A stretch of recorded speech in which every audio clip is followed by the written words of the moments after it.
Audrey Zibelman, and please welcome Governor Andrew N. Cuomo.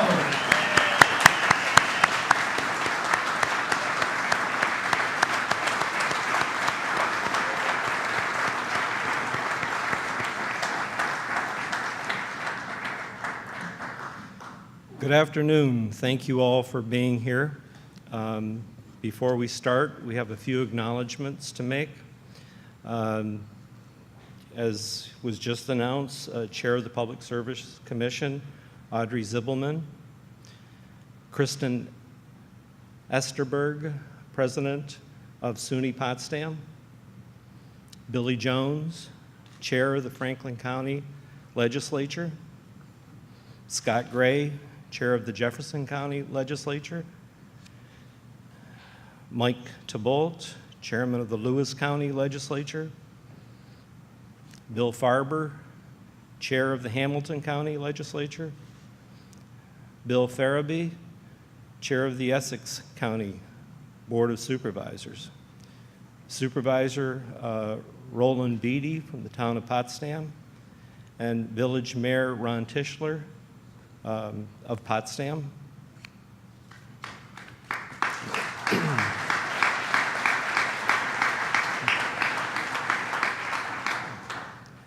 And I certainly don't want to forget my colleagues, fellow legislators from St. Lawrence County, and Ruth Doyle, our county administrator.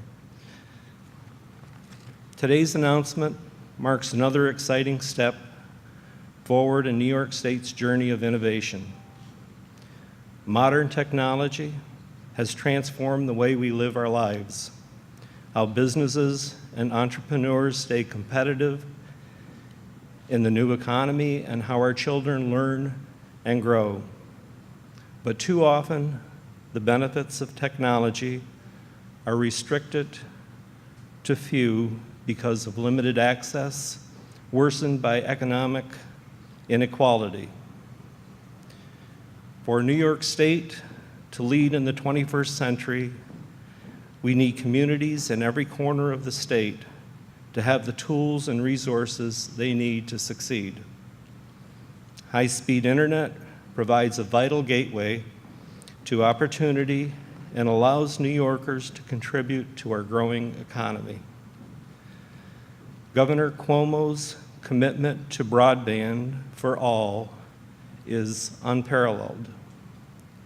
With the governor's bold plan, New York is showing the nation the way forward by providing high-speed broadband access to everyone across the state by the end of 2018. Our economy is strongest and our future is brightest when we are all connected. Now it is my pleasure to introduce Chair of the New York State Department of Public Service, Audrey Zibelman.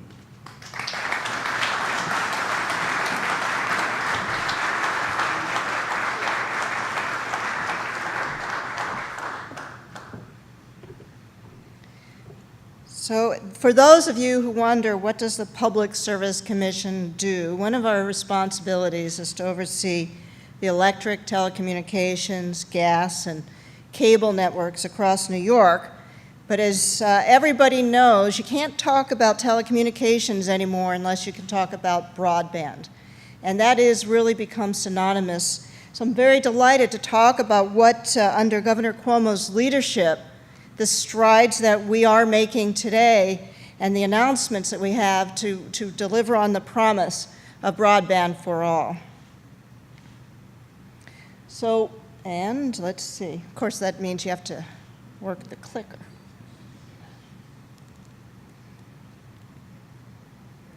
So we were talking about access to high-speed internet is really essential to the 21st century economy. For New York, what we mean when we talk about high-speed internet is 100 megabits per second, which is really leading the rest of the nation in what real broadband is all about. It makes a difference in every day and in every part of your life.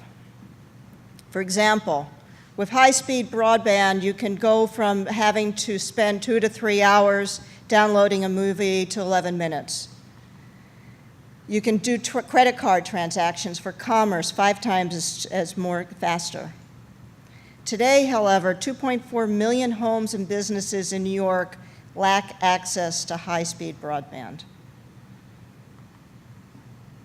This means that all these communities are really stunted in what they're able to do in terms of commercial growth. Governor Cuomo announced a program to have broadband for all New Yorkers by 2018 at high speeds. Today, I have the pleasure to announce 4 actions that we're taking to deliver on that promise. This January, the PSC approved the merger between Charter and Time Warner, and one of those conditions that we imposed was to require Charter to increase internet speeds to 100 megabits for all of its customers. Charter is now in the process of upgrading for more than 2 million upstate homes and businesses. Their original condition required them to complete that by the end of 2018. I'm very pleased to announce today that these upgrades will be completed by next winter.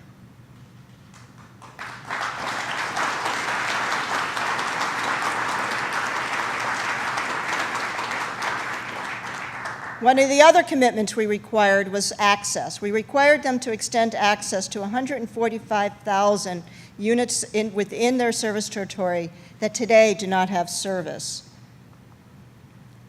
Today, we're also unveiling the first 25 awards under the state's broadband grant program. These complement the Time Warner programs, and what they do is they allow us to provide grants to local providers, and now we're going to connect 30,000 homes with high-speed internet for the first time.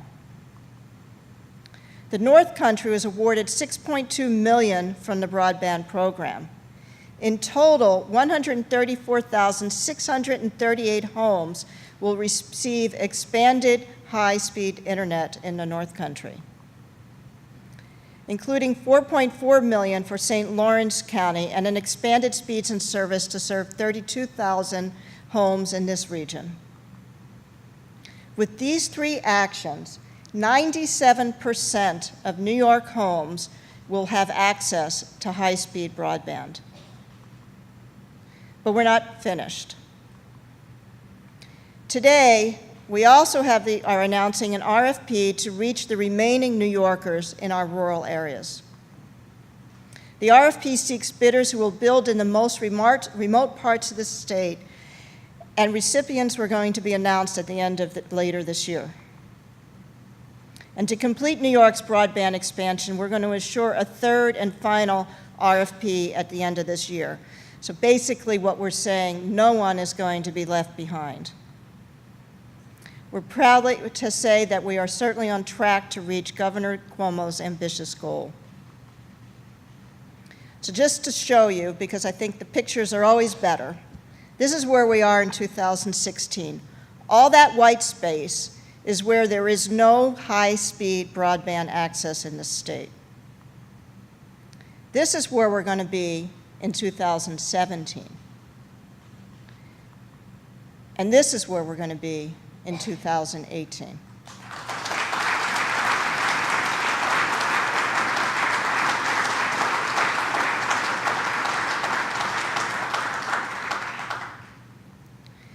Closing, as a Commissioner of Public Service, we hear every day from consumers all across New York about the needs they have for all sorts of services, and particularly for communication services. I'm delighted to be part of an administration which is led by a governor who's got the vision to say, actually, in the 21st century, New York really has to lead the way for broadband. And with 100 megabits of service throughout the state, we're heads and shoulders above everybody else. And with that, it gives me great pleasure to introduce our governor, Andrew Cuomo.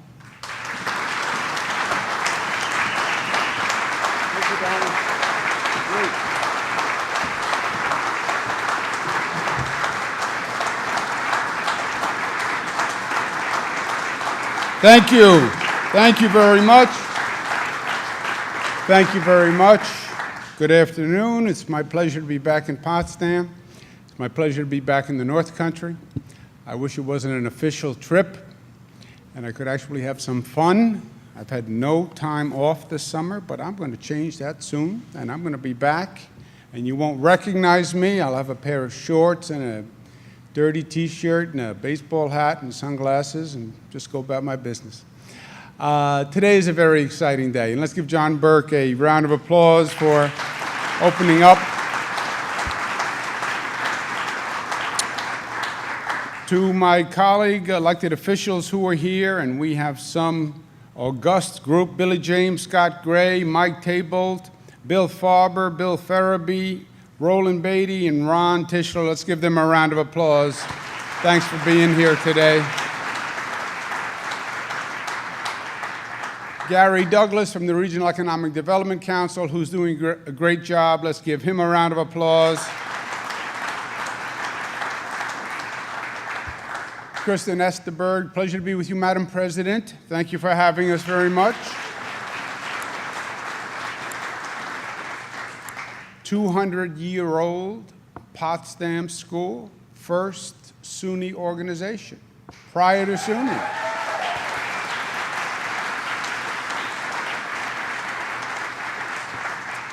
And my colleague from the legislature, with whom today would not be possible, Patty Ritchie.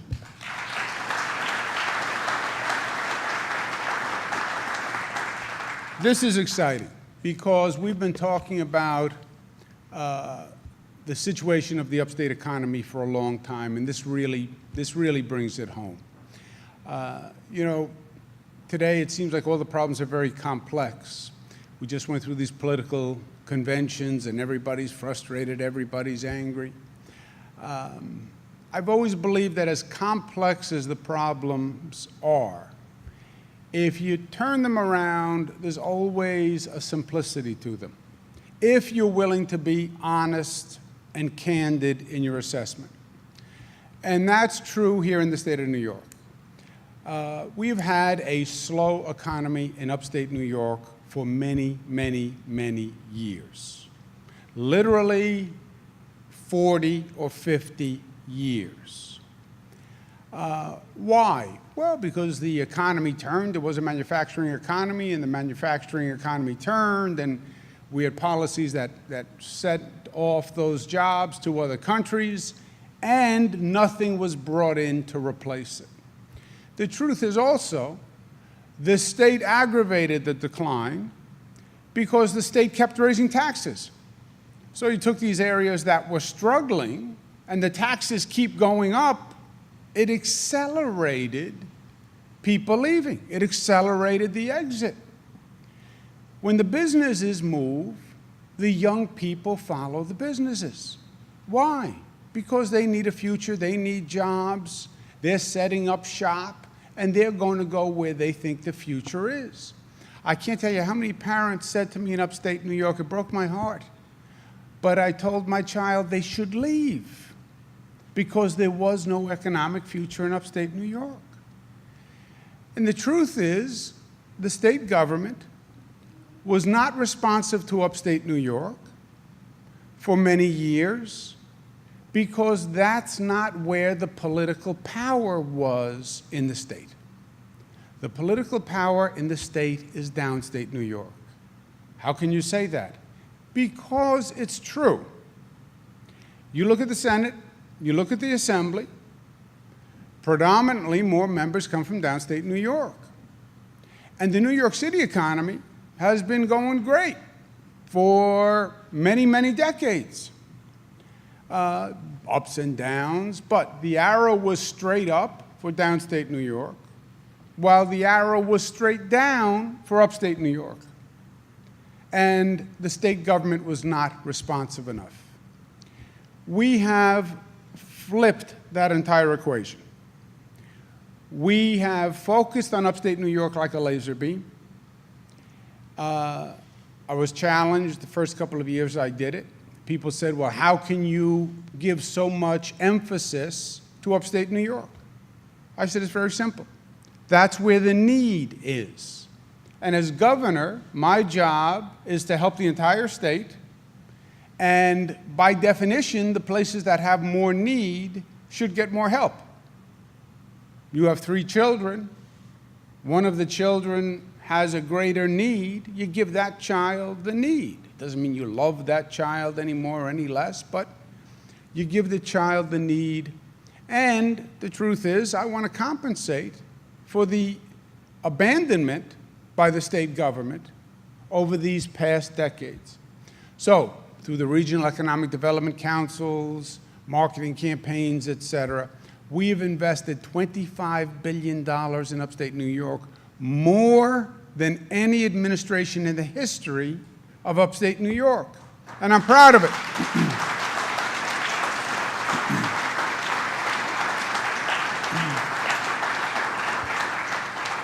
And every time we did it, I said it's an investment. It's not a gift, it's an investment. And we're going to create jobs, and when you create jobs, you create revenues. And when you create revenue, then the local government can take care of itself. And then there's opportunity that draws the young people in. So it's been an investment. The numbers prove that that's true.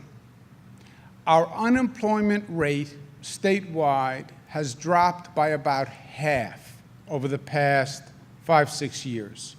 And today, New York State has 7.9 million private sector jobs, more private sector jobs than have ever existed in the history of the state of New York, believe it or not.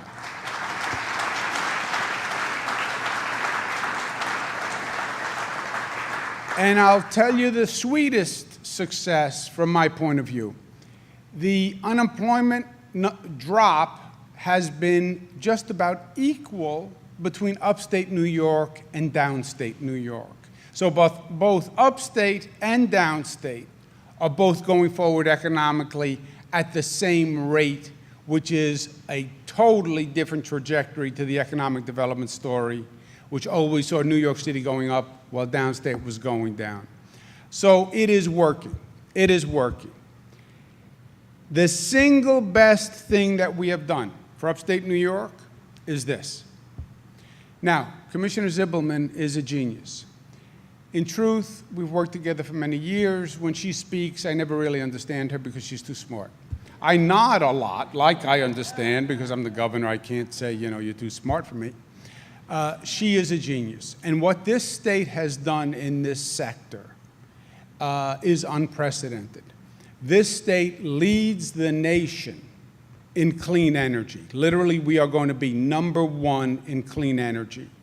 And with this program, New York State will be the first state in the nation to have high-speed broadband all throughout the state.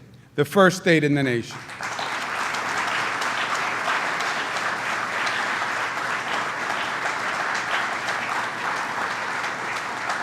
And I'll tell you, it is such, it does my heart good when government actually sees a problem and engages in the problem and comes up with a solution and then gets it done in real time, because that doesn't happen often. And this is exactly that case. So let's give her another round of applause to Commissioner Zibelman.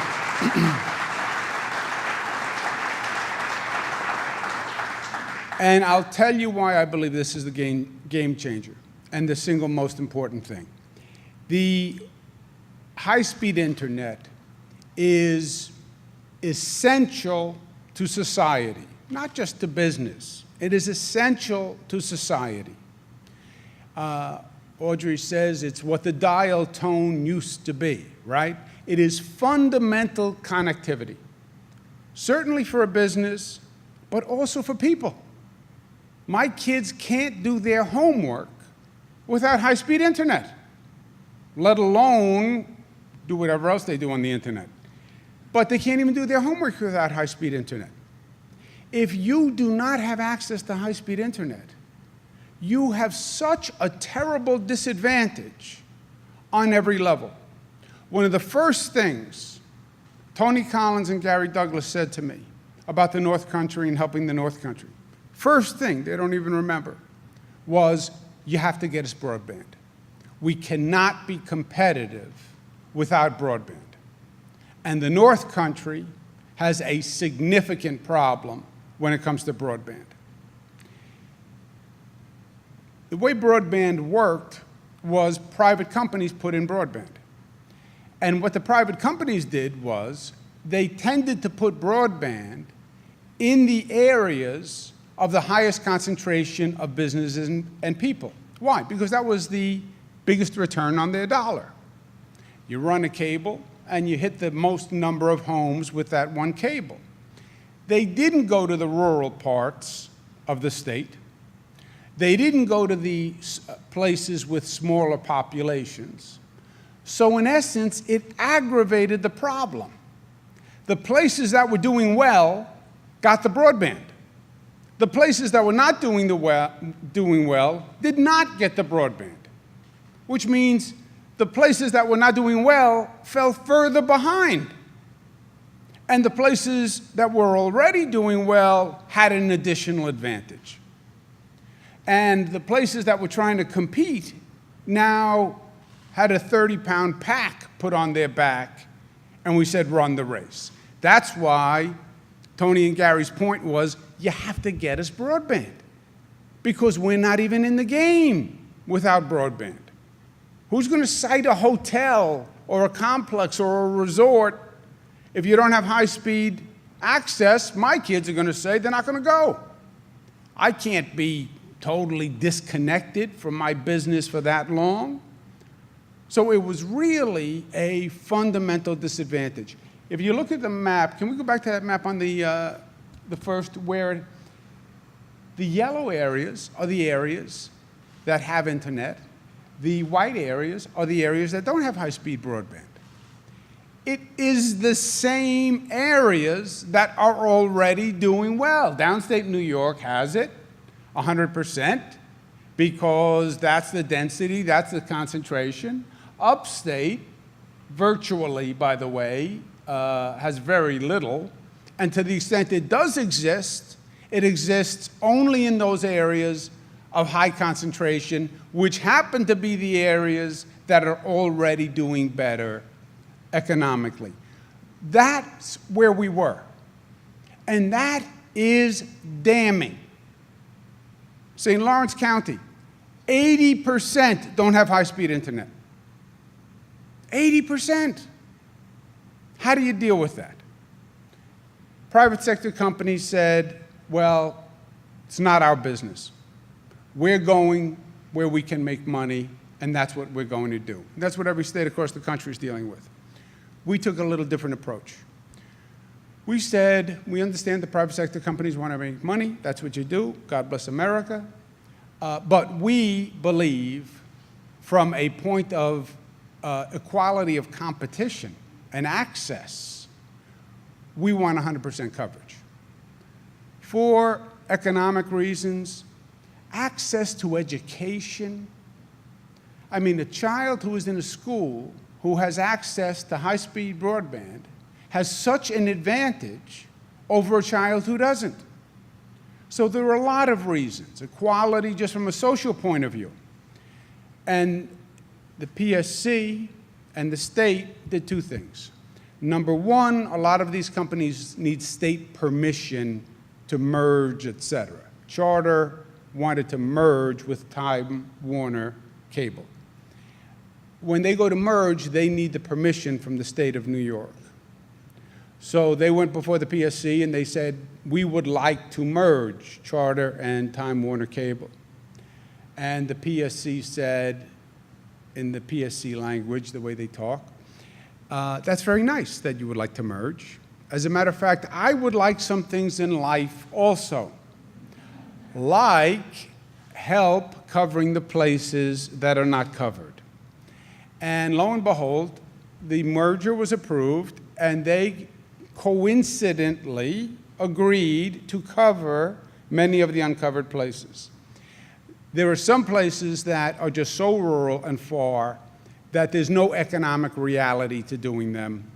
And then, thanks to Patty Ritchie's support and the legislature's support, the state put aside $500 million to supplement the development of high-speed broadband in those areas. We then set the highest goal in the United States. Not just broadband, 100 megabits per second, which is high-speed broadband. And by the way, high-speed broadband defined higher than the federal government. So it is really high-speed broadband. We want 100% coverage in 2 years, which when we started, everybody said it is an impossible goal. Impossible. We're going to do it. By next year, 2016, 2017, we will have 80% of the state done. 2018, 100% of the state done. And with that,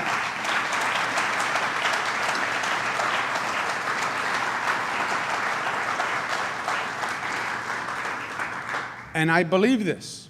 I believe it takes a really heavy negative, a heavy liability, and makes it a very big positive.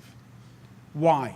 Because nowadays, if you have high-speed internet, and I can be sitting in the North Country, I am in the same situation I'm in if I'm sitting on Park Avenue and 57th Street in Manhattan, or in Paris, or in Albany. I have the same access to communication, same access to business. Nobody even knows where I am. And it takes your natural asset, the beauty, the natural beauty of the North Country, the splendor, the peace, the tranquility, and gives you the same access to commerce and communication as any other place. I think it now not only equalizes the playing field, you have the advantage, because if people can stay in the North Country and continue to do their work and continue to do their business, who wouldn't? Who wouldn't? And it takes that big omission up until now, and it says, come to the North Country, you can do whatever you were doing anyway, anywhere else on the globe, except you're going to be in the most beautiful, special area on the globe, which is the North Country. This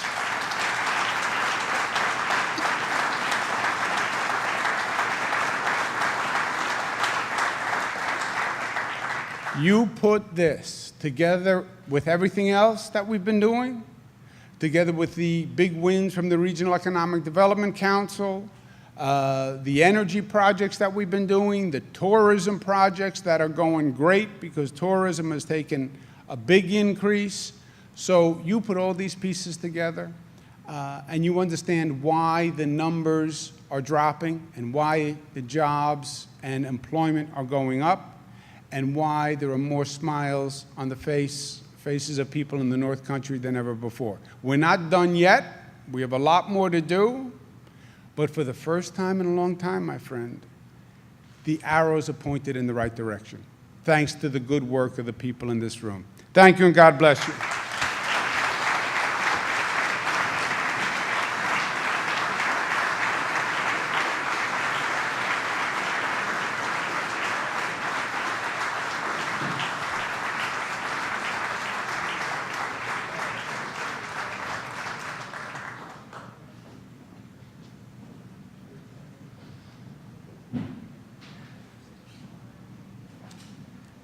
Thank you, Governor Cuomo, for your commitment to creating the nation's most robust broadband infrastructure network of any state in the nation.